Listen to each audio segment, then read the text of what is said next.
पे MySQL section नहीं बल्कि MySQL सेक्शन चल रहा है बेसिकली, ठीक है। और आई होप कि आप इस सेक्शन को एंजॉय कर रहे हैं। तो इस क्लास में हम लोग अपने SQL में यानी MySQL में लूपिंग थ्रू डेटा को डिस्कस करते हैं कि आप डेटा को यानी डेटाबेस से किस तरह, यानी हम लोग लास्ट टाइम लोगों ने डिस्कस की थी कि आप एक डेटा किस तरह ला सकते थे, ठीक है, डेटाबेस से।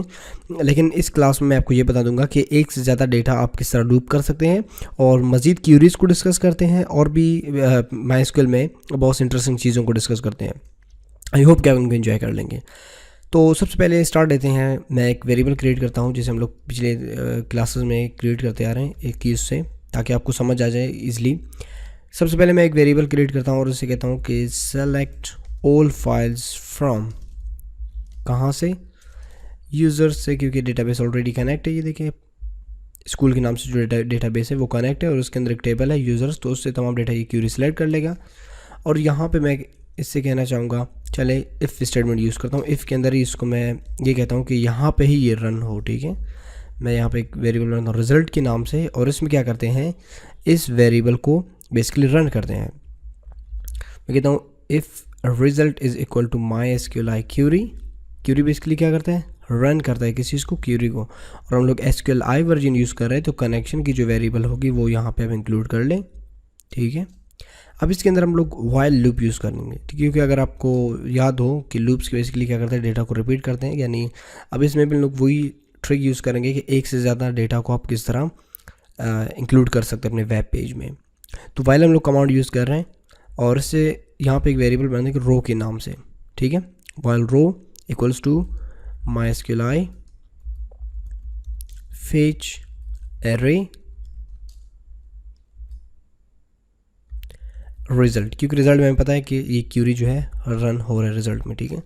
फिर आप इसको वो जो हम लोग तरीके यूज़ करते हैं, print underscore r row, refresh. अगर आप कंट्रोल यू प्रेस कर लें तो आप देख सकते हैं एरे की शेप में तमाम जो डेटा है आपके पास शो हो रही है, ठीक है बेसिकली। तो इसके बाद एक और तरीका अगर आप यूज़ करना चाहो, सपोज़ मैं यहाँ पे एक वेरिएबल बनाता हूँ email equals to row email, और अगर मैं यहाँ पे इसको इको करना चाहूँ किसी चीज़ को, ईमेल को, ये देखिए जितने भी इसमें ईमेल्स हैं वो यहाँ पे शो हो जाएंगे, ठीक है। अगर मैं तमाम पासवर्ड्स को शो करना चाहूँ, सिंपल इको, हाँ सबसे पहले आपने वेरिएबल बनानी है यहाँ पे password equals to row password, यानी इसमें SQL की जो पासवर्ड की फील्ड होगी उसमें से पासवर्ड्स आ जाएंगे, पासवर्ड। तो ये देखिए आप जितने भी ईमेल्स है पासवर्ड से वो आ चुके हैं, लेकिन सीक्वेंस से नहीं आ चुके हैं, ठीक है। आप इनको सीक्वेंस भी दे सकते हैं। लेट सपोज आप अगर यहाँ पे टेबल क्रिएट करना चाहो, फर्स्ट रो में मैं आप सपोज ये कहना चाहता हूँ कि इसमें एक TH बने, ईमेल आ जाए उसमें, और एक और TH बने उसमें पासवर्ड्स आ जाए, और एक और रो क्रिएट हो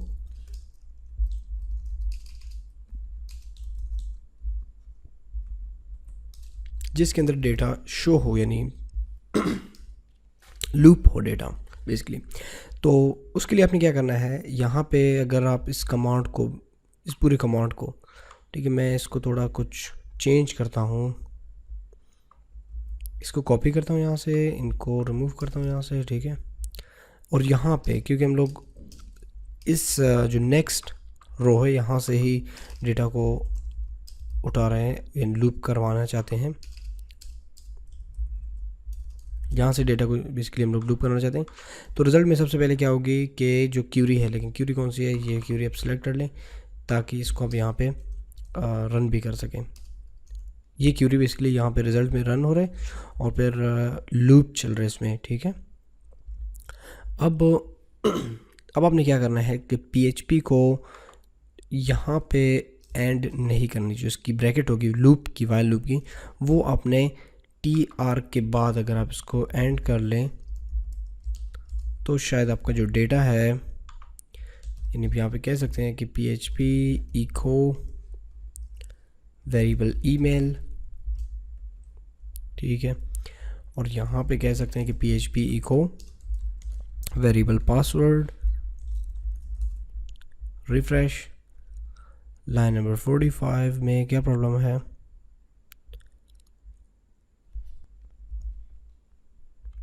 यहाँ पे हम लोगों ने ये लगाई थी उसमें, क्योंकि इस स्टेटमेंट वहाँ पे यूज़ कर रहे थे, तो यहाँ पे सिर्फ एक वो रन करवा रहे हैं। तो आप ये देख सकते हैं कि ये टेबल फॉर्मेट में आपके पास जो डेटा है वो लूप हो रहा है। जितने भी डेटा है, अगर आप इजाफा भी करते हैं अपने डेटा में, डेटाबेस में, ठीक है ना, तो वो आपके पास आ जाएंगे। जितने भी आप डेटा एंट्री कर लेंगे वो डेटा, अगर आप इंसर्ट क्यूरी वगैरह लगाते हैं तो वो डेटा यहाँ पे इजीली लूप के ज़रिए शो होगी। ठीक है, तो एक एग्जांपल ये था बेसिकली लूप करने की, यानी डेटा को, डेटाबेस से एक से ज़्यादा डेटा को आप इस तरह टेबल फॉर्म में किस तरह यानी ला सकते हैं। ठीक है, इसके बाद मज़ीद लूप्स को डिस्कस करते हुए, यानी एक काम करते हैं अब, यही स्टेटमेंट यूज़ करते हुए हम तकरीबन, ठीक है, इस बार मैं ये यूज़ करता हूँ कि प्रिंट और कमांड के ज़रिए इस वेरिएबल रो है दोबारा इसको शो करवाना चाहता हूँ। ठीक है, और उसकी सोर्स देखता हूँ, तो ये चीज़ें हमारे पास कंट्रोल यू से बेसिकली ये सोर्स आती है, पहले शायद मैंने आपको बताई होगी। तो ये है बेसिकली जो डेटा है वो शो है। अब थोड़ा जो एसक्यूएल की यानी सर्वर क्यूरी लैंग्वेज है, स्ट्रक्चर्ड क्यूरी लैंग्वेज की जो क्यूरीज़ है उनके साथ थोड़ा खेलते हैं, उनको देखते हैं, उनमें क्योंकि उसमें एसक्यूएल में भी बहुत से इंटरेस्टिंग, उसकी क्यूरीज़ में बहुत से इंटरेस्टिंग चीज़ें हैं। ठीक है, यहाँ पे तो बेसिकली मैंने क्या है इसे ये तो रन हो रहा है, ठीक है, ये एक कमांड इसको कंप्लीट रन और यहाँ पे शो भी करवा रहे हैं। तो बेसिकली हो क्या रहा है यहाँ पे, सपोज इसने क्या है कि select all files from users, तो ये क्या करें, जितने भी फाइल्स हैं उन तमाम को, चाहे आपकी ईमेल्स है, पासवर्ड्स है, आईडीज़ है, कुछ भी जितने भी फील्ड्स हैं उन तमाम को सिलेक्ट करता है। ठीक है, फिर आप यहाँ पे वेयर की एक कमांड लगा सकते हो कि where ID is equal to 1। अगर आप ID 1 लगाते हैं तो ID 1 की जो डेटा है वो शो होगी। तो बेसिकली ID 1 की जो डेटा है वो यहाँ पे शो हो रहा है। अगर आप यहाँ पे ID 2 लगा लेते हैं तो सेकंड ID की डेटा शो होगी। अगर आप यहाँ पे ID 3 लगाते हैं तो थर्ड ID की डेटा शो होगी। अगर आप ID के बजाय इस फील्ड को चेंज करना चाहो, सपोज़ ईमेल लिखना चाहो, ईमेल इक्वल्स टू एक ईमेल, सपोज़ ये जो न्यू, सपोज़ एक ईमेल आई थिंक यहाँ पे मौजूद होगी update@yahoo.com, एक ईमेल है हमारे पास। ठीक है, update@yahoo.com। ठीक है, ये देखिए, तो यानी इस ईमेल की जो डेटा है वो यहाँ पे ही शो हो रही है। ठीक है, फिर ये है तमाम फाइल्स, यानी select all files from user where email update, तो ऑल इसको आप हटा भी सकते हैं। इसमें आप ये भी लिख सकते हैं कि सिर्फ ID ही सिलेक्ट कर लो। ठीक है, तो सिर्फ IDs देखें आप आ रहे हैं, इसकी तो इसकी कीवर्ड है, ये इसके यानी की है, और ये इसकी कमांड कीवर्ड है, शो हो रहा है बेसिकली। तो ID के बजाय आप ये भी कह सकते हैं कि सिर्फ ईमेल शो हो, किसकी, वेयर ईमेल ये है। अगर आपकी आसानी के लिए अगर मैं इसको चेंज कर लूँ ID को, किस ID में, सपोज़ ID 2 को शो करना चाहो। ठीक है, तो यहाँ पे बेसिकली हो क्या रहा है, सेलेक्ट ईमेल फ्रॉम यूज़र्स। अच्छा, यहाँ पे आप इसको फिर दोबारा चेंज कर सकते हैं कि अब जो यूज़र्स में से जो सेकंड ID होगी उसकी ईमेल शो हो रही है सिर्फ। ठीक है, आप उसकी पासवर्ड को शो करवा सकते हैं।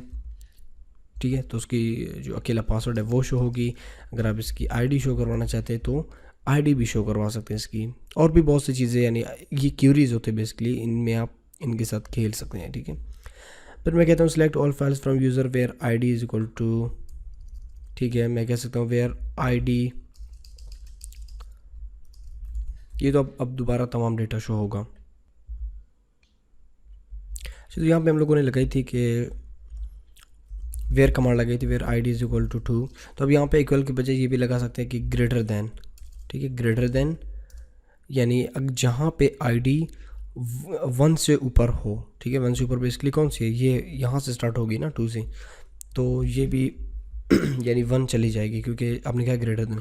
अगर ग्रेटर देन इक्वल टू 1 होगी तो 1 भी शो होगी, और जो उससे ऊपर वाले जो IDs है वो भी शो होंगे आपके पास। ठीक है, फिर भी आप मज़ीद कमांड्स लगा सकते हैं, जैसे कि लाइक एंड का भी कमांड लगा सकते हैं कि भाई, और इसके अलावा एंड ईमेल लाइक से मतलब ये होता है कि ईमेल दिखाई देनी चाहिए, ठीक है। फिर परसेंटेज साइन आप यूज़ करेंगे यहाँ पे। ये जो परसेंट सिंबल है इसका बेसिकली मतलब यही होता है कि एनीथिंग, यानी एसक्यूएल के अंदर, माई एसक्यूएल के अंदर एनीथिंग जो कुछ भी हो। तो यहाँ पे मैं ये कह सकता हूँ कि select all file from user where ID is greater than, जहाँ पे आईडीज़ लेस देन यानी 1 से, या आप कह सकते हैं 2 से ऊपर हो या 1 से ऊपर हो, और उनकी ईमेल यानी उनकी जो ईमेल्स हो मैच करते हो, जिनमें सपोज़ मैं कहता हूँ कि डेट हो, या आप कह सकते हैं कि एट साइन, एट तो तमाम में मौजूद है, या आप कह सकते हैं जिनमें ए हो, ठीक है, उन ईमेल्स को जिनमें ए हो। तो रिफ़्रेश करते हैं। अब वो ईमेल्स यहाँ पे बेसिकली आ रहे हैं जिनमें ए मौजूद है। अगर आप कह सकते हैं कि ऐसे ईमेल्स जिनमें यू या ई एम हो, तो ई एम वाले बिल्कुल ये एक ही सिर्फ ईमेल आपके पास, ठीक है, ये लिमिट भी आपको बता रहे हैं। और अगर आप कह सकते जे ए हो तो ये 2 ईमेल्स आपके पास, ठीक है। तो ये बेसिकली एसक्यूएल की क्यूरीज़ है, और भी बहुत से क्यूरीज़ है आपके पास, ठीक है, जिनको आप यूज़ करके यानी एसक्यूएल के साथ मज़ीद चीज़ें वो कर सकते हैं, ठीक है।